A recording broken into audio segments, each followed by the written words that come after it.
Muraho neza nanone ikaze kuri YouTube channel yacu. Uyu munsi tugiye kuganirira hamwe ku ngingo y'ingenzi mwatubajije mutubaza ati se umugore utwite yitabwaho ate, ni ibiki bimukorerwa mu kurinda umwana uri mu nda, aribyo byandi bita gukangura ubwonko bw'umwana cyangwa se gukangura umwana uri mu nda. Uri kumwe rero na Dr Gasangwa Patrick, mbakangurira gukomeza gukora subscription kuri YouTube channel yacu kugira ngo mukomeze mujye mubona video tuzashyiraho mu gihe kizaza ku gihe, kandi ari nicyo wifuza ko tubaganirizaho watwandikira.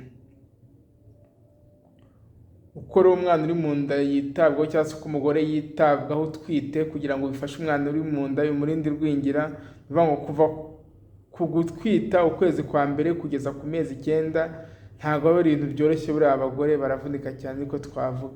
Rero umugore akenera kwitabwaho cyane kugira ngo azabyara umwana muzima udafite ikibazo cy'igwingira cyangwa se ikindi kibazo icyo ari cyo cyose. Murumva ko izo ni inshingano z'abagabo, birumvikana, kugira ngo umwana azavuke nta kibazo.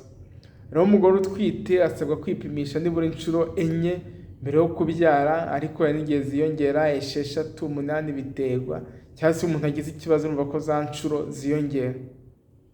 Ikindi asabwa kurya indyo yuzuye, gukora siporo zoroheje, ndetse no gufata ikinini cya feri cyongera amaraso. Numva ko ibyo ni ingenzi. Rero umugore utwite ashishikarizwa kwipimisha igihe akimenya ko atwite, bityo akaba yatangira gufata ikinini cya feri cyangwa se folic acid byongera amaraso ku gihe. Rero tugiye kurebera hamwe se umugore utwite cyangwa se abagore batwite bitabwaho bate. Birumvikana umugore utwite haba mu bihugu bitandukanye byagiye bishyira imbaraga zigaragara mu kwita ku bugore, ku buzima bw'umugore utwite. Mu bihugu bitandukanye birumvikana bagiye babishyiramo imbaraga, aho baba bashaka kuvuga ngo tugabanye umubare w'ababyeyi bapfa babyara cyangwa se ndetse n'abana bagira ibibazo mu kuvuka. Nko mu gihugu cyacu cy'u Rwanda byarakurikirana cyane, aho bashyizeho abajyanama b'ubuzima bakurikirana abagore batwite. By'umwihariko umujyanama w'ubuzima aboneka muri buri mudugudu, aho yibutsa umugore utwite kwisuzumisha nk'uko biba byaragenwe kugira ngo barebe ko nta kibazo aba afite.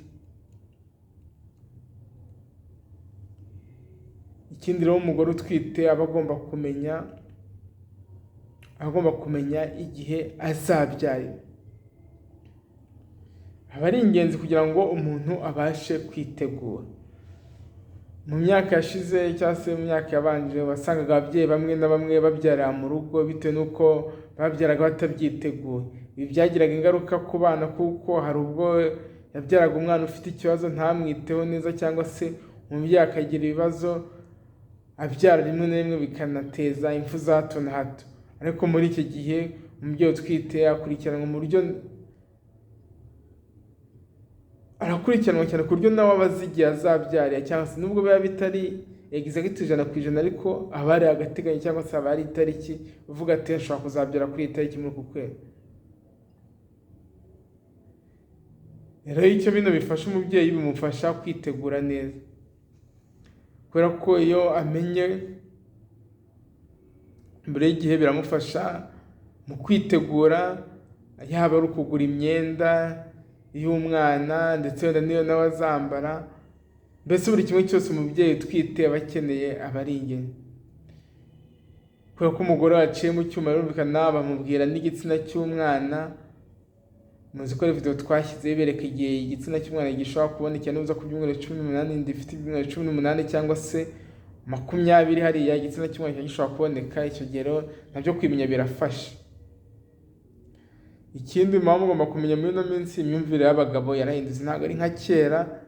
Kera wasangaga umugabo atera inda umugore we ubundi agaterereye, ntakomeze gukurikirana imibereho ye cyangwa ngo amufashe mu kwita ku buzima bw'umwana atwite. Ariko ibi bitandukanye n'urwego benshi babikora kuri ubu, kuko usanga bamwe bajyana nabo kwipimisha inshuro zose babisabwe, bakanaherekezwa cyangwa se bakanahererwa hamwe inyigisho z'uburyo bakomeza kwita ku mugore utwite kugira ngo azabyare neza. Akenshi uzasanga si byiza ko umugore ajya kwipimisha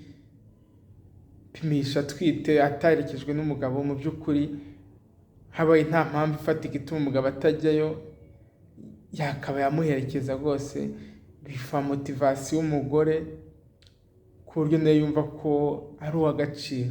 Rero ari iby'ingenzi ko abagabo baherekeza abadamu babo bagiye kwipimisha batwite, aba ari ishema kuri bo.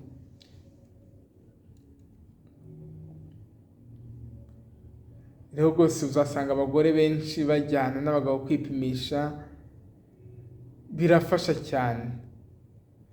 Rero icyo umubyeyi utwite cyangwa se umuntu utwite akibimenya, icyo aba akangurirwa nk'uko twabivuze haruguru, ni ukurya indyo yuzuye. Birumvikana n'undi akenshi wenda ubusanzwe uyibona, ariko udasanzwe uyibona ugomba kurushaho urya imboga n'imbuto nk'ibisanzwe, ndetse ukanikurikiranisha. Birumvikana birafasha kuri wa mwana uri mu nda, ndetse ugafata na bya binini byongera amaraso kugira ngo twirinde ko kubera umwana iyo umubyeyi agize amaraso make byongera ibyago ko n'umwana yazabasha kuvukana ibiro bike cyane.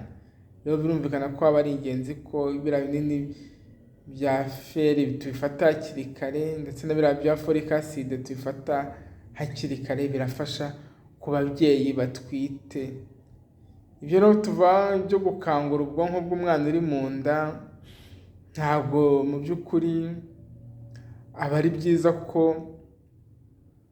iyo nimba nk'umuryango utwite, nimba harimo amakimbirane hagati y'umugore n'umugabo, si byiza ko wa mudamu utwite akomeza gutotezwa, kuko uko umutoteza cyane bizagira ya efe ku mwana. Wa mwana uri mu nda nimba yageze igihe atangira gukina, tuzi ko nabyo bitangira ku nda ifite ibyumweru 20, wa mwana ntabwo azishima mu nda igihe mama atishimye.